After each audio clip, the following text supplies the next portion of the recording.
ito ay kinakailangan.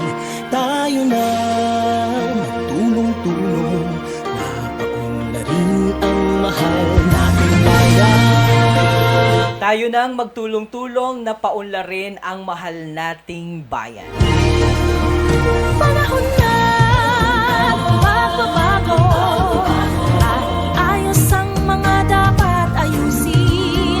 Dapat na Mga kababayan, nalalapit na naman po ang eleksyon 2025 at sa Oktubre 1 Sa ay pag-asenso, formal na pong tatanggap ng mga Certificate of Candidacy malaki na ang Commission on Election. alas ang bagong Pilipino at bagong Pilipinas. Kaya naman, magandang araw Pilipinas, Luzon, Visayas at Mindanao Metro at Mega Manila. Bayan dito sa Mahal kong lalawigan ng Marinduque, Ng pagbabago patungo sa sa pag-asenso. lahat po ng mga barangay, gayon din po sa lahat ng mga bayan na binubuo lang naman tayo ng 6 na munisipalidad. At bagong Pilipinas.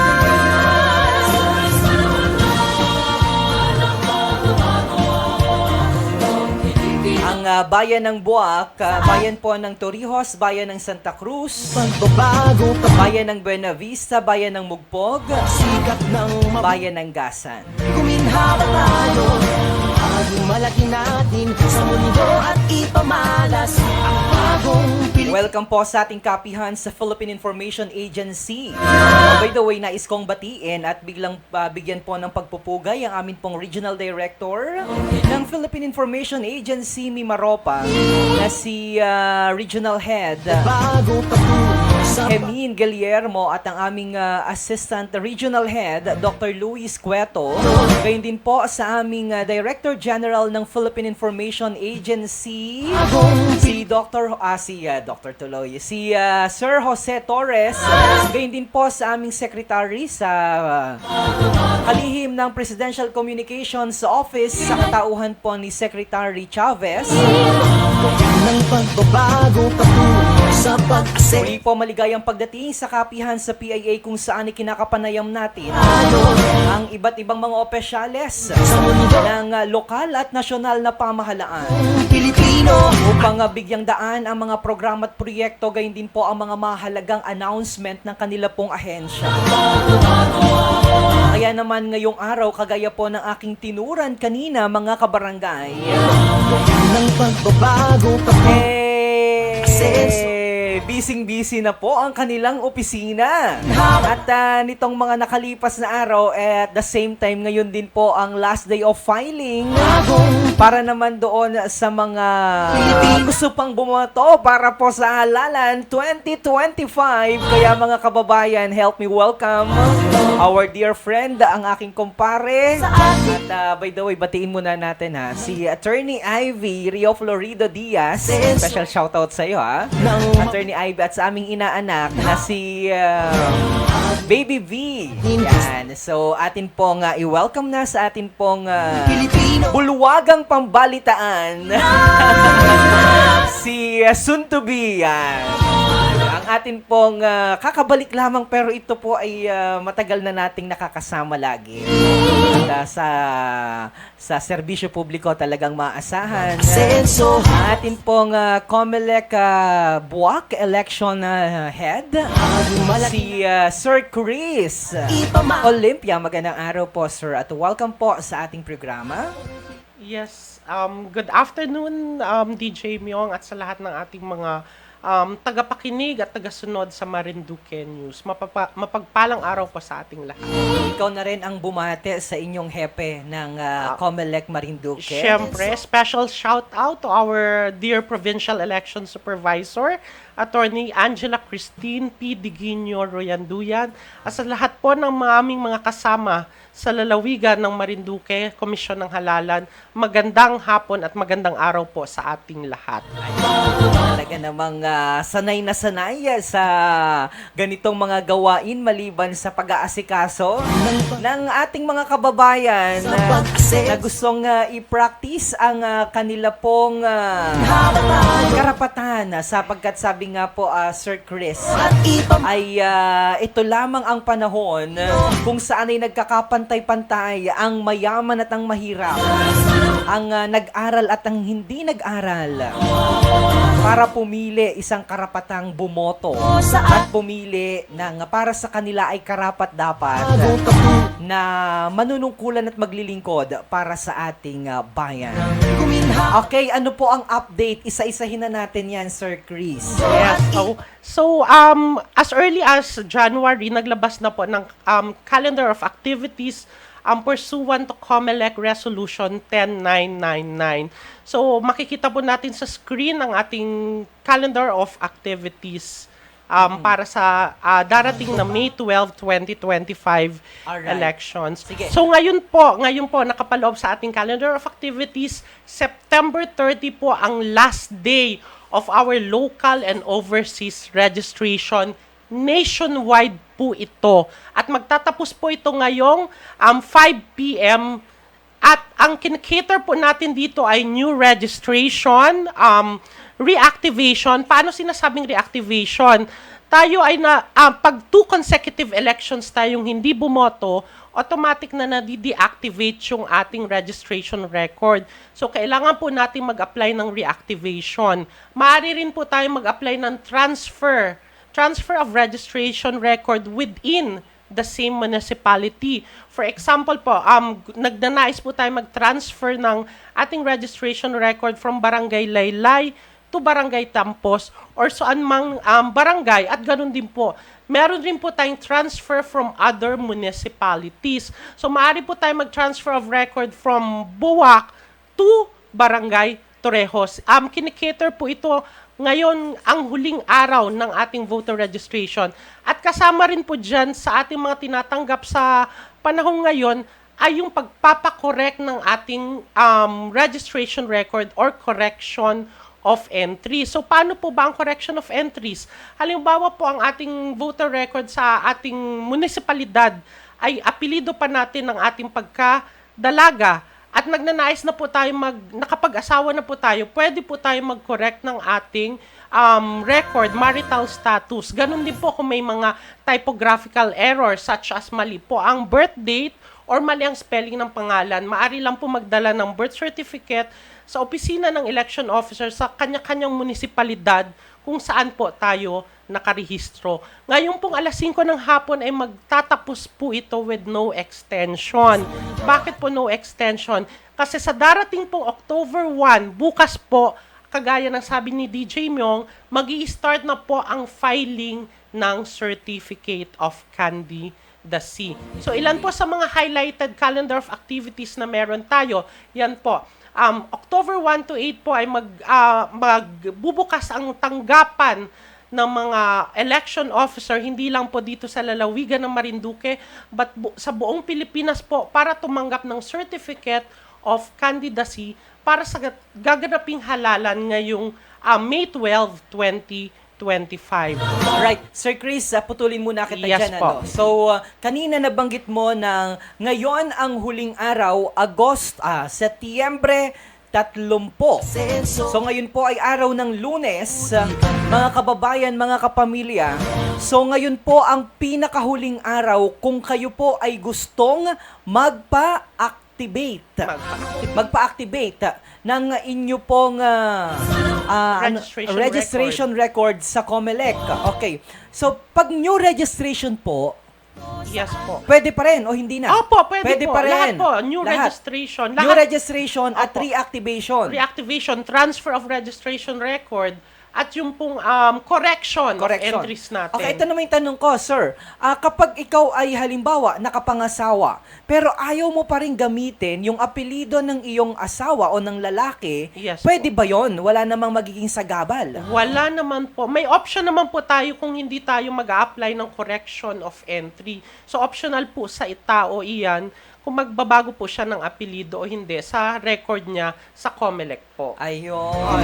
But still po, as long as you're an active voter, you can still vote po. Vote. Okay. Opo. Sino-sino ho ang mga hindi active, yung hindi nakaboto? Ng 2 consecutive elections po. Automatic po yan. If we fail to vote in 2 consecutive elections, madi-deactivate po ang ating registration record. Okay. Doon at Sir Chris, sa mga individual na nagdadalawang isip kung sila ba ay active pa o hindi na, pwede rin ba o bukas ba ang inyong tanggapan para i-validate naman yung kanilang record kung sila po ay active o hindi? Kasi syempre minsan nakakalimutan natin or hindi natin alam kung tayo ba'y nakaboto ba talaga or ano talagang nangyari dun sa ating registration. Makikita ho ba yan sa inyo? Yes po. Pwede po nating ipa-check sa kung saan tayo nakarehistrong munisipalidad if active pa yung ating registration record. Okay. Yun po. Alright, so linawin lang natin, Sir Chris, mahigpit na ipinapabatid na wala pong extension. Now, hanggang anong oras naman? Halimbawa po, may humabol doon. Sabi mo kasi magsasara ho ba yan? Automatic na magsasara ng alas 5. Lahat ng nandun na, ikikater nyo pa rin.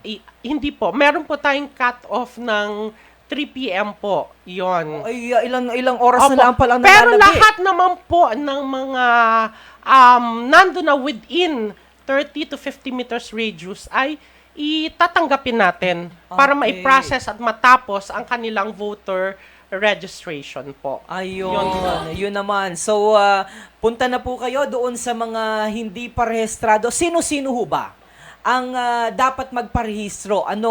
Ilang taong gulang sila dapat magparehistro? Sa lahat po na mag-turn 18 on or before May 12, 2025. So kung mag-18 na po tayo bago mag-May 12 ay maaari na po tayo mag-register para makapag-participate po tayo sa halalan ngayong May 12, 2025. Though medyo late na ang ating announcement dito ngayon, pero alam ko naman lahat ng mga pamamaraan na pagpapabatid sa publiko ay ginawa na ng inyong ahensya, Sir Chris. Yes po. Pero doon sa mga individual na kung sakaling ang habol, may oras pa naman at malapit lamang kayo dito sa bayan po ng Buwak o sa inyo pong mga lugar na kung saan kayo po ay sakop, kung sa bayan po ng Buena Vista and among others, ay ano ba ang kailangan nilang dalhin, Sir Chris? Magdala lang po ng isang valid ID. Tapos, magpa-Xerox na po sila para hindi na po sila maabala at nang mai-process na po ang kanilang pagpaparehistro sa kanilang mga pinagnanaisang pagrehistrohang munisipalidad o bayan po. Okay, so maliwanag po yan mga kababayan. Hanggang alas 3 lamang po kayo inaasahan at kapag hindi po kayo nakarating doon ng alas 3, ay malamang sa malamang ay hindi nyo po pa-practice ang inyong karapatan na makiisa at pumili ng susunod na mamumuno po sa ating bayan. So ito naman, pag-usapan naman ho natin, usapan naman ito sa mga kakandidato. Ano po? Yes po. Kasi bukas, sige, continue po ang inyong presentation. Yes po. Okay. So, gaya nga na makikita natin dyan, starting October 1 to October 8, 2025, ay magkakameron po tayo ng filing ng certificates of candidacy. Medyo sumobra ka ng kaunti, medyo ibalik mo. Ayan. Ayan. Ang tanong ko naman ho dito ay anong oras magsisimula ang pagtanggap ninyo ng Certificate of Candidacy at ano po ba itong Certificate of Candidacy form? Yes. Ang October 1 to 8 po, 8 a.m. to 5 p.m. including po Saturdays and Sundays. So, ang Certificate of Candidacy po ay isang opisyal na dokumento na nagpapahayag ng iyong pagnanais na tumakbo sa isang posisyon sa gobyerno. So, ano po ba ang mga at stake na positions ngayon natin? For national positions, meron po tayong 12 senators, meron po tayong party list. For local positions po ay ang ating mga congressional representatives, provincial governor, vice governor, member ng Sangguniang Panlalawigan. At para po sa ating lokal na munisipalidad ay meron pong mayor, vice mayor, at member ng Sangguniang Bayan po. Yun po ang ating mga at stake possessions na pwedeng maghain ng kandidatura para sa darating na October 1 to 8 po, 2025. Okay. Doon sa mga nabanggit mo po, halimbawa sa panig po ng unahin na natin, bukas ito po ay October 1, anong oras po bukas at opisyal ng tatanggap ang inyo pong ahensya para po sa mga nagnanais mag-file ng kani-kanila pong Certificate of Candidacy? At exactly 8 a.m. po ay tatanggap na ng COC ang mga opisina po o ang mga opisina ng COMELEC po sa buong Pilipinas. Alright, po. linawin lang natin, Sir Chris, kung ikaw ay interesadong kumandidato sa pagka-gobernador at pagka-kongresista o kinatawan ng ating lalawigan sa mababang kapulungan ng Kongreso, gayon din kung ikaw po ay kakandidato ng Vice Governor o kung kakandidato ka para maging bukal ng una distrito at ng ikalwa distrito, saan ka dapat mag-file? Pwede ka bang mag-file sa mga munisipalidad na nasasakupan mo? O pwede kang, o ikaw ay natatangi lamang mag-file sa Provincial COMELEC Office? Yes po. So, may mga designated places po iyan. So, kagaya po ng katanungan ni DJ, ang pagpa-file po ng congressional seat, governor, vice governor at bukal ay sa office ng Provincial Election Supervisor po sa Capitol Compound sa Barangay Bangbangalon, Buwak, Marinduque. Yun po ang receiving office natin para sa provincial candidates po.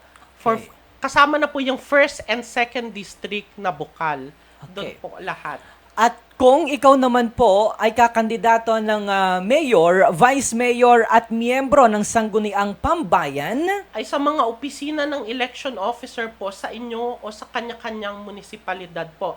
In case po sa Buwak ay sa 3rd floor, Municipal Government Building, Barangay Isok 1, Buwak, Marinduque. ayan. Yun po. So, teka, isa-isahin daw po muna natin para mabilis. Mabilisan lamang. Ano ang requirements para sa isang kakandidatong congressman? Meron ho ba yung requisitos na kailangan niyang ikonsidera o anyone o a Filipino citizen basta siya ay botante? O kung hindi man botante, yan ba ay pwedeng mag-file ng kanyang Certificate of Candidacy sa pagka-kongresista o sa pagka-gobernador o vice-gobernador, vice-governor, mayor, vice-mayor, and member of the Sangguniang Pambayan? Okay po. So, aside from the given requirements na yung inyong kailangan po ay ang mga requirements po ng lokal na ay yung Local candidates. local candidates, yes. Uh-huh. So ang mga requirements po iyan kagaya ng wala naman pong college degree level as long as you can read and write po. Nakalagay po yan sa ating Philippine Constitution. At as long as you attain the required age required by law and no other disqualification, the period of residency must be at least 1 year before the preceding election para makahangad ka ng posisyon na iyong tatakbuhan sa lugar na iyon.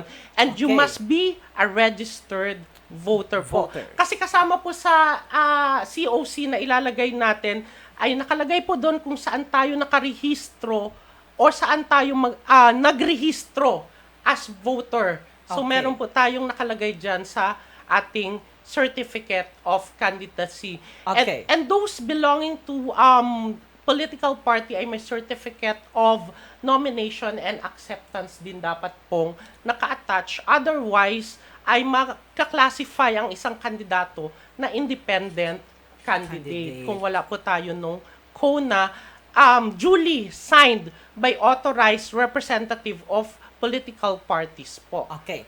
So, halimbawa ako, Sir Chris, kakandidato ako na konsehal ng Bayan ng Torrijos. Kailangan ako ay rehistrado dun sa bayan na yon Apo. sa COMELEC ng hindi ano bang tawag dito ay dapat ay 1 taon. At least At 1 least year. 1 year akong Must be a residente. resident. Yes Oo. po. Ng bayan na yon. Opo. Okay.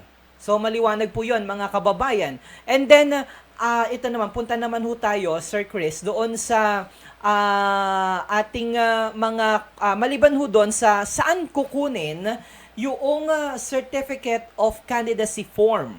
Ang Certificate of Candidacy form po ay downloadable sa COMELEC website. However, lahat po ng mga designated offices ay pinaghahanda ng COMELEC ng mga hard copies na readily available for distribution sa mga hihingi pong mga nagnanais na kumandidato. Okay. Yun po. Sayang wala tayo ditong example. Meron po. Meron ba tayong Meron po example? dun sa presentation Sige, diretso natin. na po kayo sa Apo. presentation nyo, sir. Yan po. Okay. Diretso na po So, kayo. next slide na siguro tayo. Oo. Yun. So hanggang September, para lang sa kabatiran, Sir Chris, hanggang October 8, Yes no po. extension din ito. Hopo, no Opo. extension po. Go ahead po. So Yung next slide, please. Next slide na. Yun. So yan yung mga important dates na dapat po nating tandaan. January 12 to June 11 ang election period. February 11 po to May 10 ang campaign period for candidates for national possessions, senator and party list representatives. At sa darating pong March 28 to May 10 naman po ang campaign period for members of House of Representatives at ang ating mga provincial and municipal officials.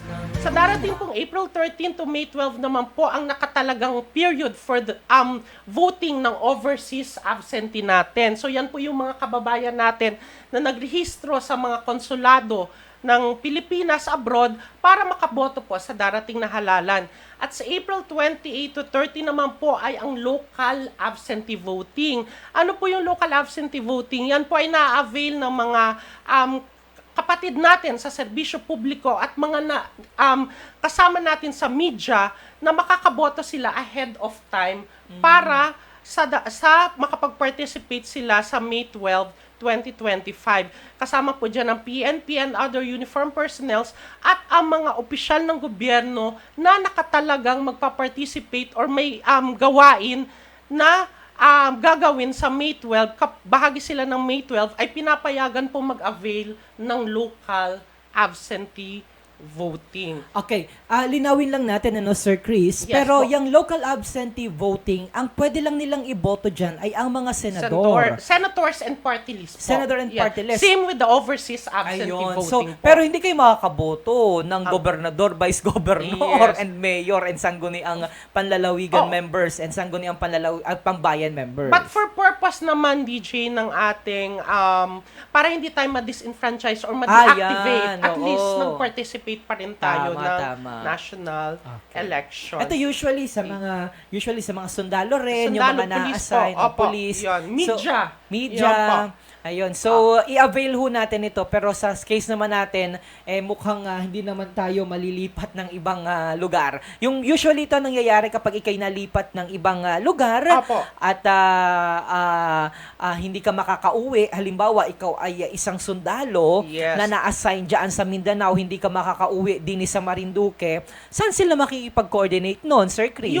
Yung head of agency nila ay pupunta sa office of the provincial election supervisor para may endorse po sa office of absentee voting sa main office na magkameron po sila. Pag naaprubahan ng kanilang aplikasyon para sa local absentee voting, ay magpapadala po ng ballot para i-facilitate ang election. Halimbawa, dito nangyari sa atin yan last year, last election ay sa kampo po sila nagboboto po. Okay. Pero meron bang deadline para sa submission? Halimbawa, yung isang kababayan natin na nasa Mindanao, Apo. interesado siya mag-participate para sa local absentee voting, hanggang kailan siya o hanggang kailan dapat maisumiti na nung head of agency yung kanyang pangalan informing that he is interested to participate in the said local absentee voting?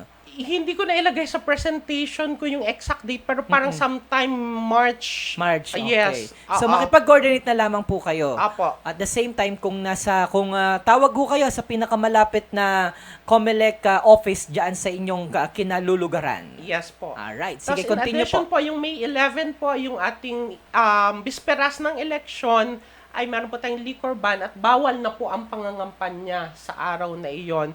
At May 12 po ang ating election day, and of course, June 11 po ang last day to file statement of contributions and expenditures po. So, yun po ang important details. Next po. Okay. Yun. Next na yung siguro ipakita natin. Hindi yung yan, medyo pwedeng itaas natin siguro. So, yan yung katanungan ni DJ kanina, yung mga designated offices, kung saan pwedeng maghain ng kandidatura. So, sa senator at party list po ay sa Manila Hotel. Ang kongresista ng distrito ng National Capital Region po ay sa opisina ng Regional Election Director ng National Capital Region.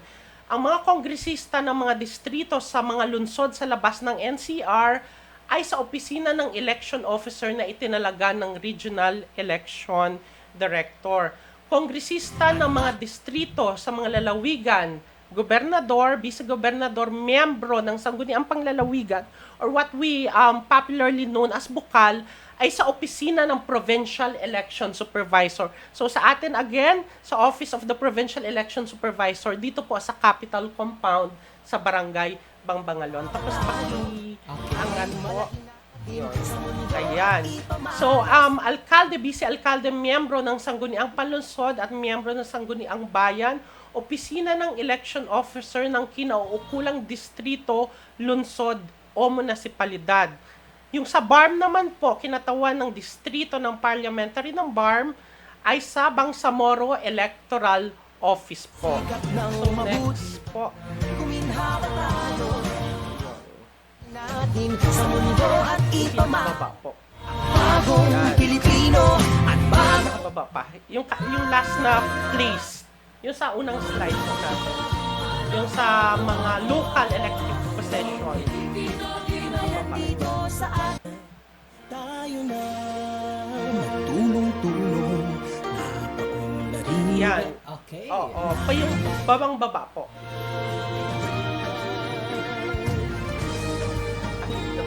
Alright, so habang hinahanap natin yung presentation ni Sir Chris, ay muli po ating paalala sa ating mga So kabaranggayan. next na lang tayo. Ayan. Sige. Yun. Okay. Apo. Alin po dun na, Next sir? slide na Next tayo. slide, please. Oo. So yan, paano maghain ng kandidatura? So isumitin natin ang Certificate of Candidacy, COC ng personal o sa pamamagitan ng isang authorized representative sa mga designated receiving offices po. So next. Okay. So, sir, yung Certificate of Candidacy, kasi parang naalaman ko dati, Apo. may particular yan na size. Apo. So, hindi pwedeng... Legal or long size po ang kailangan ng Certificate of Candidacy natin, back-to-back po ito. So, kapag hindi yun yung sinunod, ay hindi po tatanggapin ng opisina kasi yun po ang prescribed. okay. Yan po. Yan, meron tayong sample dito pero medyo malabo Pero lang. ano lang yung importante kasi kanina, isa sa mga pinag-usapan yung tinatawag na stage name. Opo. Sige, isa-isa ano ba yung mga mahalagang mga detalye? Of course, dapat mahalaga lahat ng mga impormasyon na ilalagay niyo dyan kasi meron ho kayong lalagay, pipirmahan dyan na sinasabi mo Yes na po. ikaw ay lahat ng mga detalye na nilagay mo dyan, Sir Chris, It's under oath po. ay tama, accurate. Opo. Sige, go ahead po. So yan po ang sample format natin ng Certificate of Candidacy.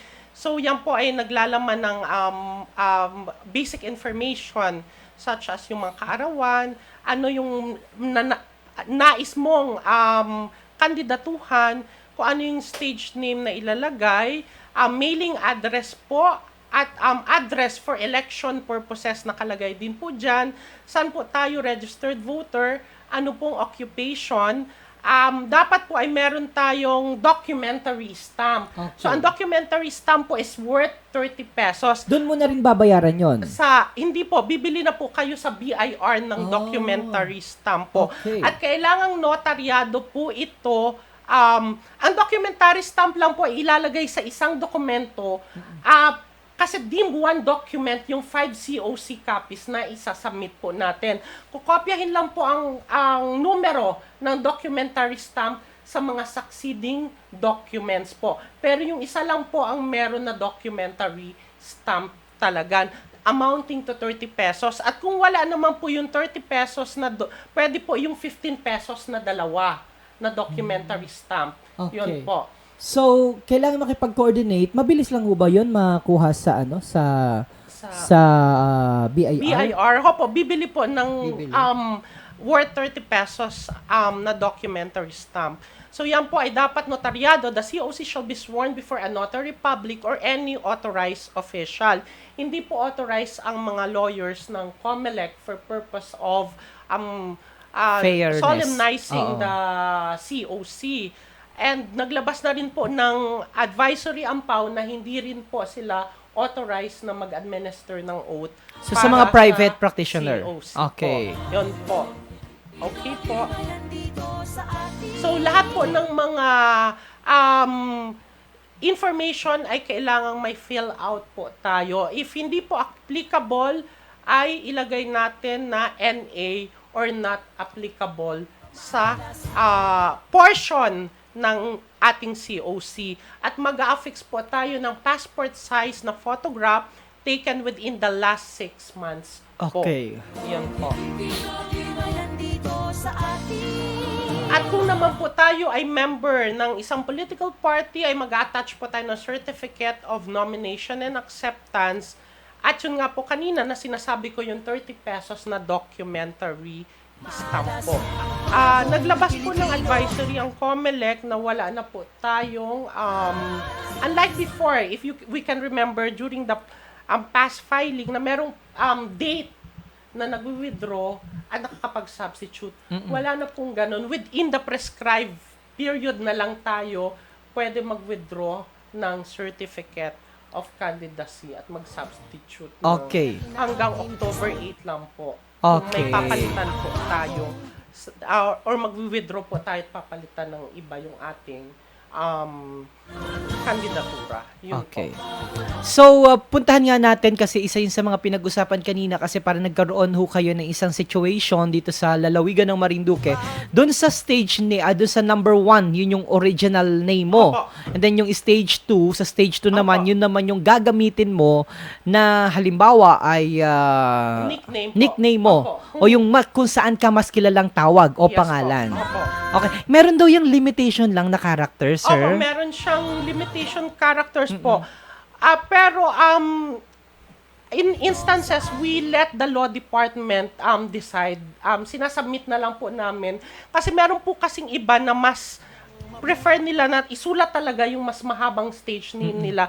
However, we let the law department of the COMELEC to decide kung anil nyo tatanggaping stage name para sa certificate of candidacy sa halalan. Ayun. Ilan bang character lang yun, sir? Hindi ko Kung masyado, dyan yung, pero nasa COC yan mismo, nakalagay naman dun yung medyo talagang malabo lang pala yung, natin, presentation ng COC, pero Oo. meron dyan nakalagay. Yun po. alright.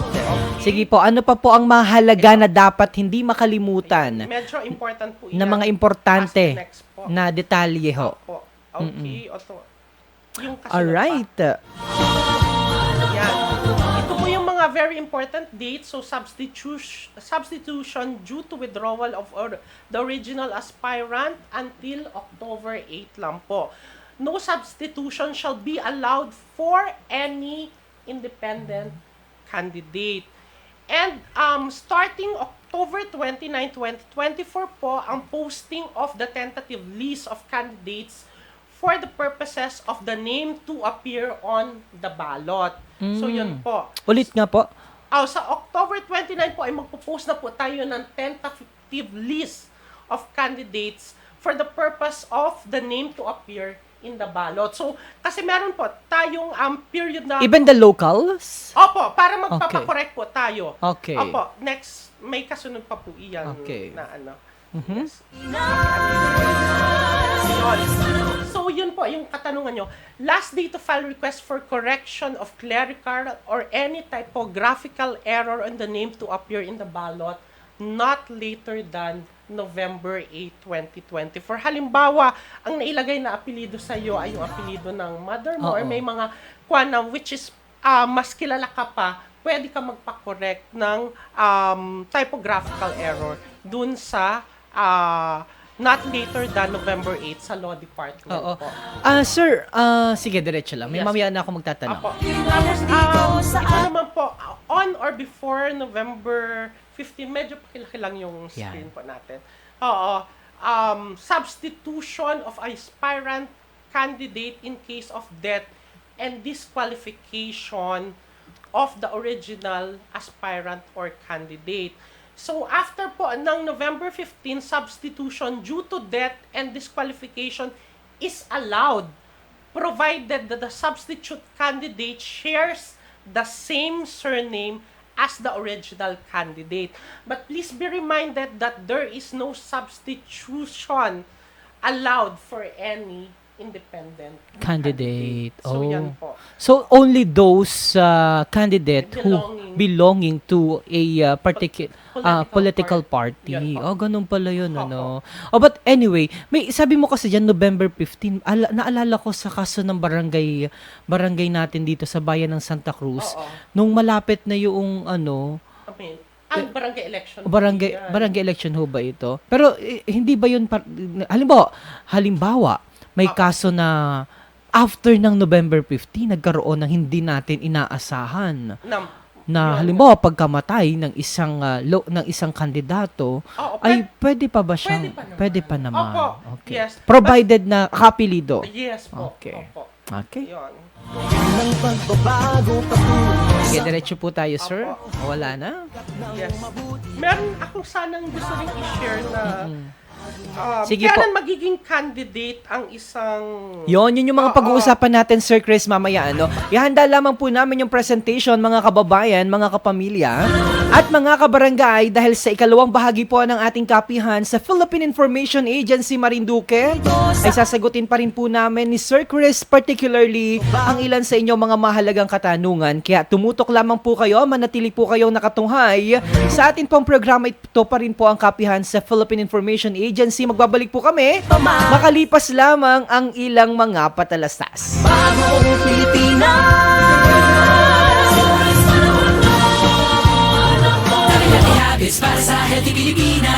Galaw-galaw baka ma-stroke like bike, jog, jump rope. I'm so kumain ng sapat, dapat balance side. Pinggang Pinoy, malami, there you have it. Isa sa 7 healthy habits, sundin. Do it na yan, kalusugan ay unahin at mamanahin ng mamamayan ay Healthy Pilipinas, malakas sa magandang bukas. Ang bawat Pilipino sa mundo, sa ulado ng pitong ito, sa healthy habits go na go.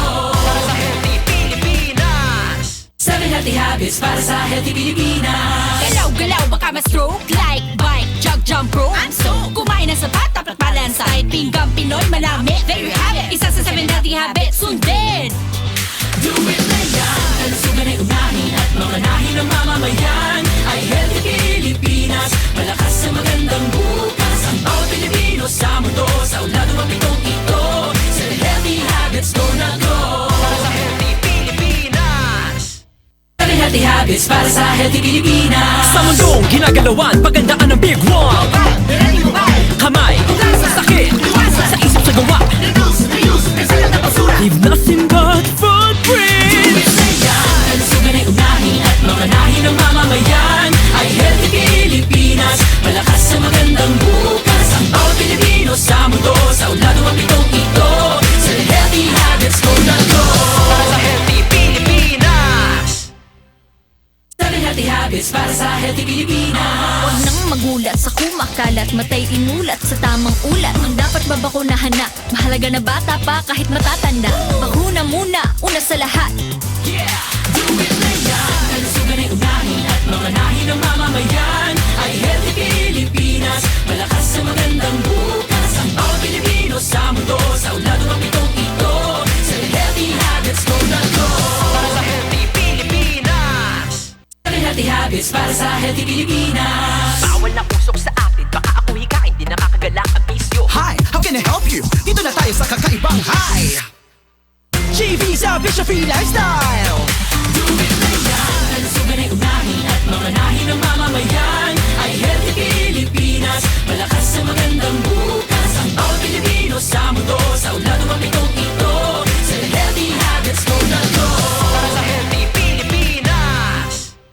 Healthy habits para sa healthy Pilipinas. Sa iba'y handa ang balikat ng may karamay sa bigat. Sila'y iniingatan, ngunit sarili huwag kalimutan. Mahalaga ka. Do it na yan, kalusugan ay unahin at mamanahin ng mamamayan. Ay healthy Pilipinas, malakas sa magandang bukas. Ang bawat Pilipino sa mundo, sa uladong mapitong ito. Sa healthy habits ko na to. Para sa healthy Pilipinas. Healthy habits para sa healthy Pilipinas. Pag-ibig ang panalo, one love. Isang uri, papugay at papuri. Walang talo sa pagpapasuri. Practice safe sex para sa pamilya at minamahal. Do it na yan, kalusugan ay unahin at mamanahin ng mamamayan. Ay healthy Pilipinas, malakas sa magandang bukas. Ang bawat Pilipino sa mundo, sa uladong mapitong ito. Sa healthy habits ko na to. Para sa healthy Pilipinas. Habits para sa healthy Pilipinas. Di sinasaktan, pinoprotektahan. Parang helmet sa ulo pag nasadaan. Isuot na yan hanggang saan makarating. Practice safety over land over sea. See? Ligtas at malakas. Do it na yan, kalusugan ay unahin at mamanahin ng mamamayan. Ay healthy Pilipinas, malakas sa magandang bukas. Ang bawat Pilipino sa mundo, sa uladong mapitong ito. Sa healthy habits ko na to. Para sa healthy Pilipinas.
Dito sa atin ng pagbabago patungo sa pag-asenso. Magsikat ng mabuti ka nang guminhawa tayo. Aging malaki natin sa mundo at ipamalas ang bagong Pilipino at bagong Pilipinas.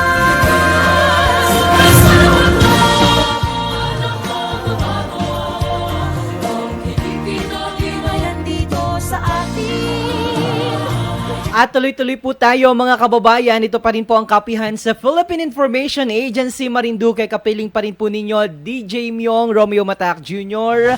At kasama rin po natin sa atin pong talakayan ang kasalukuyang Commission Election Head ng Commission on Election Buwak Field Office, si Sir Christopher Olympia, kung saan kanina po ay ating pinag-uusapan yung sino-sino nga ba, ang tanong ho natin kanina na iniwan, sino-sino ba ang pupwede at kinukonsidera na kandidato, Sir Chris? So, again, di ba ngayong October 1 to 8 ay magkakameron tayo ng filing ng COC.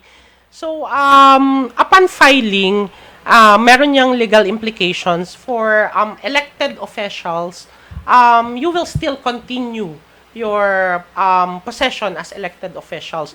However, if you're appointed to any career possession, deemed resigned ka upon filing the certificate of candidacy.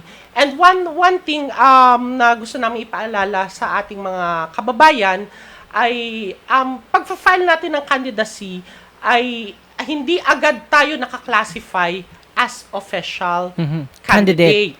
Bakit? Kasi ang purpose nitong pagpa-filing ng candidacy automation law is for purposes of printing ballots.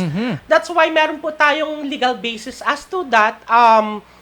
The Republic Section 15 of Republic Act ang nagsasabi na hindi pa tayo considered as candidate. So sinasabi na those who filed the COC during the prescribed period is not yet considered a candidate at the time of filing the COC. That is pursuant to Section 13 of the Republic Act 9369. And of course, meron tayong landmark case, ang Pinera versus Comelec.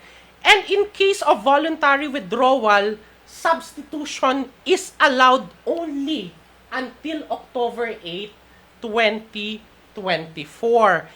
And in case naman po ng disqualification, na disqualify siya by law or any other, or due to death, hindi natin inaasahan ng substitution is allowed until midday of election day with a candidate under the same political party and having the same surname.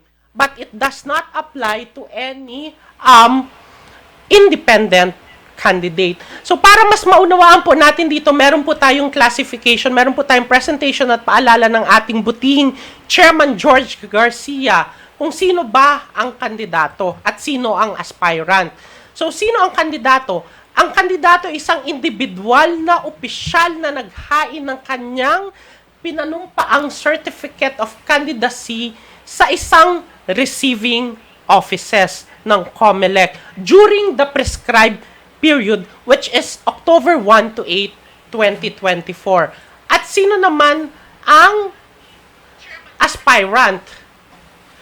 Ang aspirant ay isang tao na nagpapahayag ng interes na tumakbo sa isang posisyon, ngunit hindi pa opisyal na naghahain ng kandidatura. Bakit? Ba't kailangan nating malaman kung ano ang difference between an aspirant and a candidate? Kasi dyan magsasaklaw ang mga prohibition ng Omnibus Election Code sa isang kandidato ng darating na halalan. So meron pa po tayong of deeper understanding. Ito po. Senso, magsikat ng mabuti ka ng Ito po yan. Yung isa. malaki natin sa mundo at Yung important dates po Pilipino, na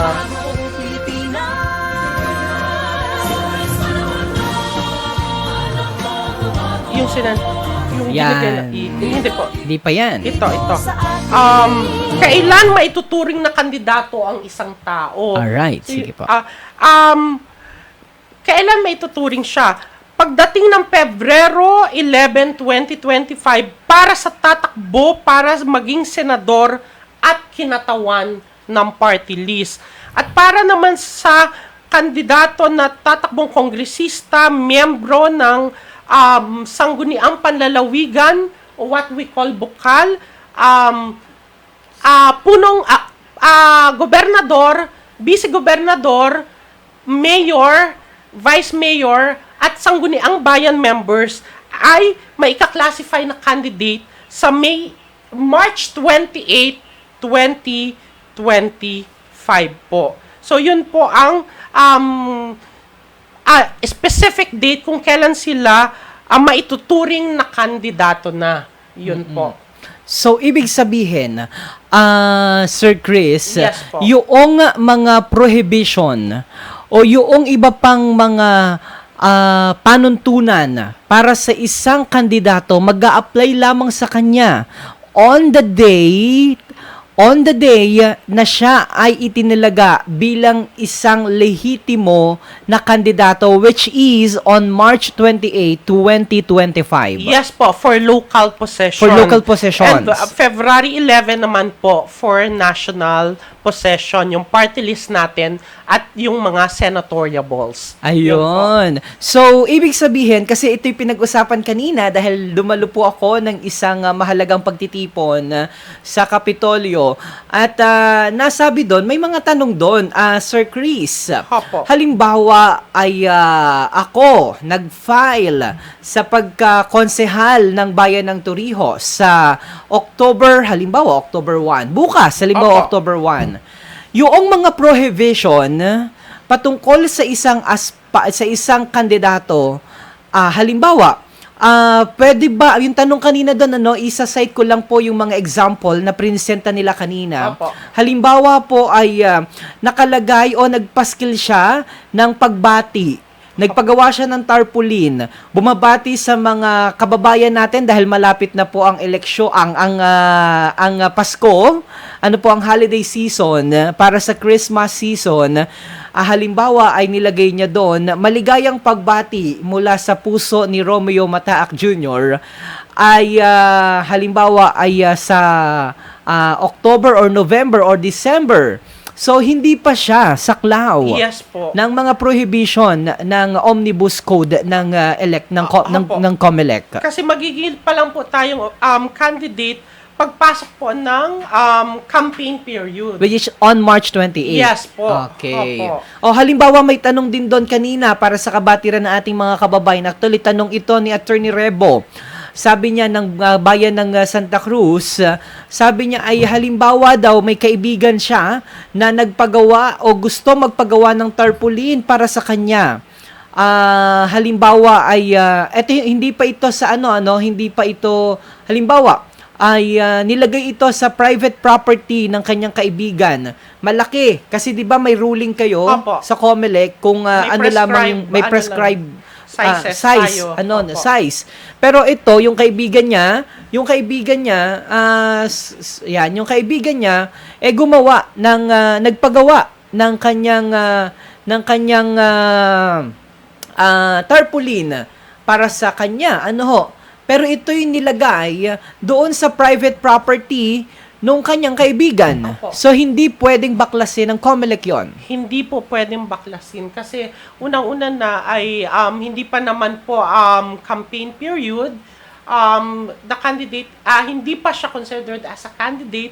Pangalawa ay private property. So, meron po tayong mga batas na nagsasaklaw rin sa private property. So, hindi po siya magsasubject sa Operation Baklas. At wala pa po tayong constitution ng Operation Baklas kasi wala pa nga po tayo sa campaign period sa ngayon. Paano kung dumating yung March 28, Sir Chris, hindi inalis, nandun pa rin yung sa private property rin, yung malaki na tarpaulin na yon, siya ba ay saklaw ng Operation Baklas? Naglabas po ng temporary restraining order ang Supreme Court na hindi po pwedeng magbaklas sa mga private property po. Alright. However, we need to notify also, inform po yung candidate na the sizes goes beyond the allowable sizes of tarpaulin or poster. Ayun. But hindi po siya masasubject sa baklas kasi may TRO nga po ang Supreme Court na hindi tayo pwedeng mag-conduct ng Operation Baklas sa isang private property. Yun po. Alright, sige po. Eto pa, lumagpas ng siyam yung napabilang na konsehal doon sa isang political party. Automatic, Sir Chris, na magiging independent lahat. Yung mga konsehales na yon. Kasi dapat ang sinasabi, 8 lamang. Yes, Pakitama daw po. Narinig ko lamang kanina. Yes. Oo. Sa pagkakaalala ko po ay 8 lang ang ating sangguniang Pambayan, oho. members. So, yun dapat pong 8 na yun lang ang merong certificate of CONA. nomination and acceptance coming from a political party. Otherwise, they will be deemed as independent candidate. Kapag pwede ho yung sakto lang o kaya ay mababa dun sa 8, mababa. Halimbawa po, 6 lang po. Yun po. Opo. Pero kapag sumobra, automatic po, deemed na yun po ay magiging independent lahat. Yun. Ayun. So, yun yung narinig ko kanina. Opo. Paliwanag ni Attorney Royan Doyan Opo. doon Yes sa... po. Maliban pa po doon, ano pa yung mga... Ito naman, kasi may ruling na po ba pagdating sa paggamit ng social media, Sir Chris? We will check, pero na parang kamakailan lang po yung naglabas na ng resolution ang COMELEC as to sa mga accreditation ng media. I-check po natin yung specific resolution regarding that po para maipadala namin sa opisina. Pero yung Sir Chris, yung mga kandidato, 'di ba? Kasi may mga personal Facebook pages Opo. yan and account. So wala namang doon nagbabawal. Wala pa naman po akong nabasa na nagbabawal. Wala Okay. pang resolution so far na nagbabawal. Okay. Yun po. Kagaya nga nasabi natin, hindi pa rin naman campaign period. So, Oo. Hindi pa rin sila consider. Oo, Do yes kahit po. mag-file na sila ng Opo. COC bukas o hanggang October 8, may hinihintay tayo na period kung saan yun yung campaign period. Yun po. Ayun. Tapos gusto ko lang rin i-share yung kaninang binanggit ko ng yung nga effects ng filing ng COC.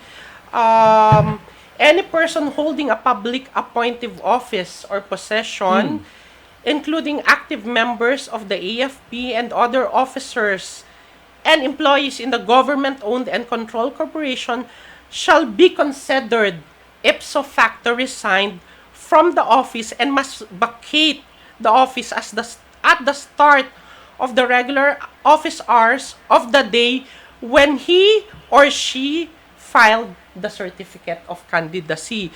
However naman po, for the elective position, any person holding an elective office or possession shall not be deemed resigned upon the filing of a COC, whether for the same or for any other elective possession he may choose to run. Okay, so sa madaling sabi, Sir Chris, yung ating mga kababayan na nagtatrabaho sa gobyerno, kung ikaw po ay appointed position, halimbawa, ikaw ay head ng, ikaw ay isang rank and file employee ng provincial government o ng municipal government, o ikaw po ay barangay health worker, o ikaw po ay CDW. Tama ba, Sir Chris? Itama mo ako, ha?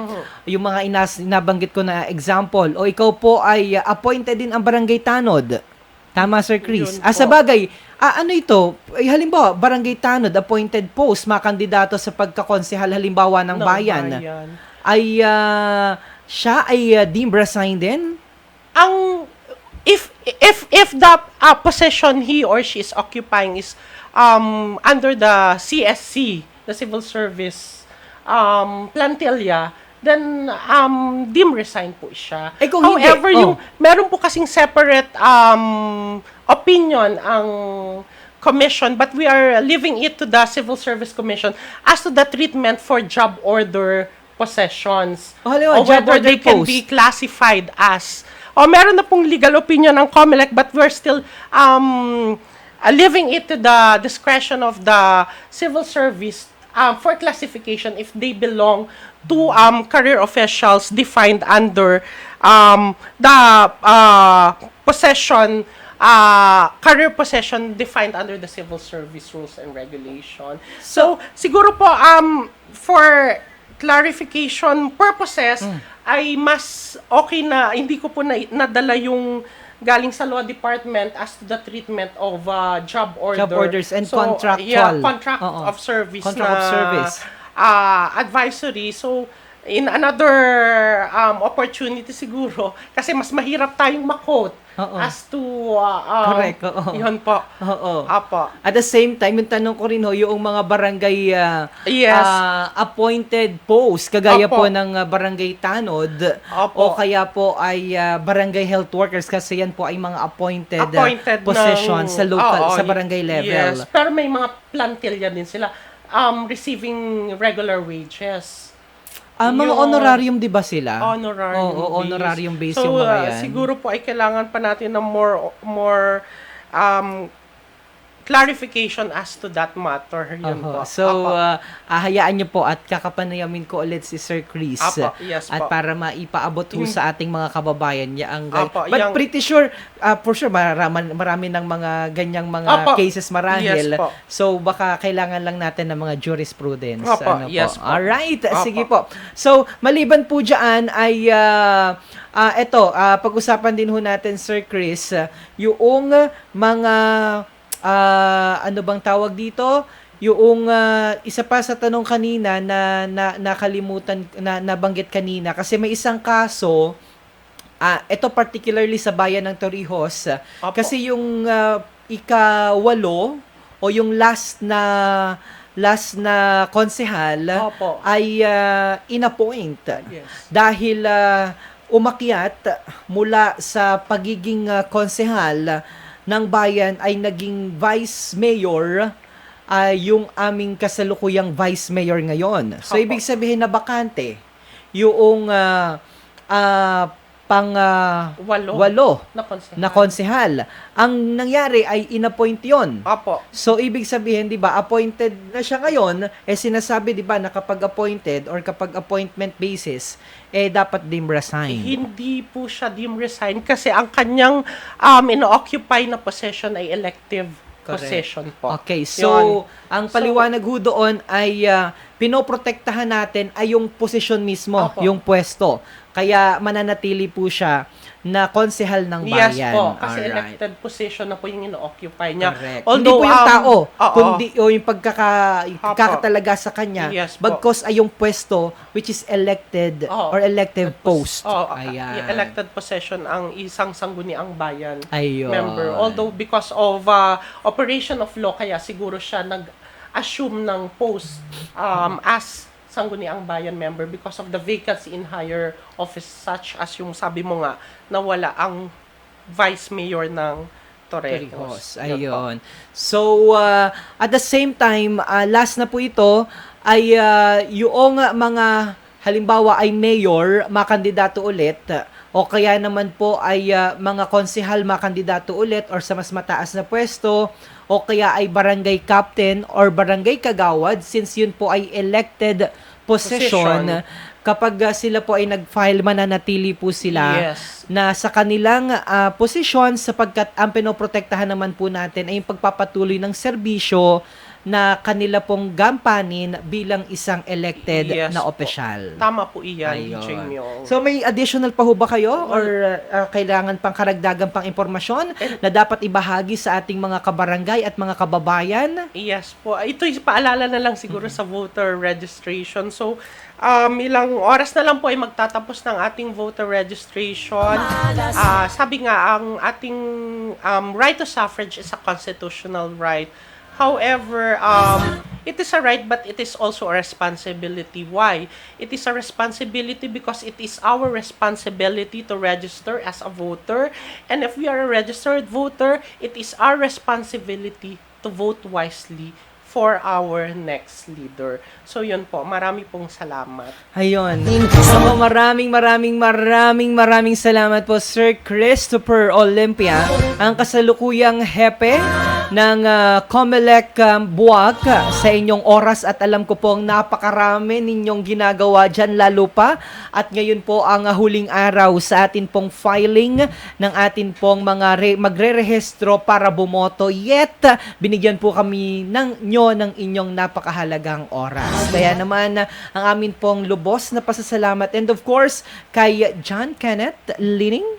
Pwede Yan. ko, Yan, batiin DJ, mo naman pwede po ko bang lahat batiin ng ang ating mga ating- kasama sa COMELEC. Yes. Go ahead po. So, of course, our Provincial Election Supervisor, Attorney Angela Christine P. Diguino, the Election Officer of Mugpog, Ma'am Glenda Nilo Silang, the Election Officer of Santa Cruz, Ma'am Marites Almonte, the Election Officer of Torrejos, Sir Romel Ganaban, the Election Officer of Gasan, Sir Maynardo Lunalayag Jr., and our Acting Election Officer in Buena Vista, Miss Bernadette O. Olympia. A blessed afternoon, Adja, and good job sa ating lahat for doing our best, especially during the last day of voter registration. Alam ko merong madaling araw ay nakapila na para magrehistro para para lang makaabot sa last day. So alam ko ang hirap ng mga field offices ngayon, not only in Marinduque but in other part of our country.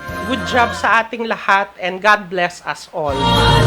Maraming salamat. Apo, God bless you all, people of Commission on Elections. Last na, may mga kailangan, may mga paalala po ba kayo sa mga mag-file bukas? May mga damit po ba na kailangan consider, like yung mga sobrang bold na mga pagsasabi, or yung bang parang may mga kailangan ba, bawal ba yung mga nakalagay na vote or salitang iboto mo ako sa pagkaganyan, bla bla bla. May mga ganyan ho ba kayong mga kailangang ipaalala sa ating mga gustong kumandidato o mag-file ng kanilang certificate of candidacy? Well, basta decent naman po kasi we are aspiring for a public office, so basically our dress code will be a reflection of ourselves, so yung mas mga maayos na kasuotan ang pwede nating gamitin. As to prohibition regarding yung mga face or mga face ng isang aspirant or aspiring candidate, ay wala pa naman pong pinagbabawal sa ngayon. Alright, Salamat. so that concludes our Kapihans, the Philippine Information Agency Marinduque. Still, my name is Romeo Matac Jr., DJ Myong. Maraming salamat po, Sir Chris, at sa lahat po ng bumubuo sa Commission on Election Marinduque sa pangunguna ni Attorney Angela Christine Royan Doyan. God bless everyone. Panatilihin niyo po ang inyong pakikiisa para sa araw ng halalan. Dahil yan po ang isang sagradong karapatan, bagamat isang sagradong karapatan na ibinigay po sa atin ng ating pamahalaan, ay may kaakibat din po itong responsibilidad. At paalala po sa lahat ng mga kakandidato, sana at ang atin pong samot dalangin, unahin sa tuwi-tuwi na ang kapakanan ng taong bayan. God bless everyone. Mabuhay po ang bawat isang Marinduqueño saan mang panig ng mundo. Bye-bye. Malaki natin sa mundo at ipamahal.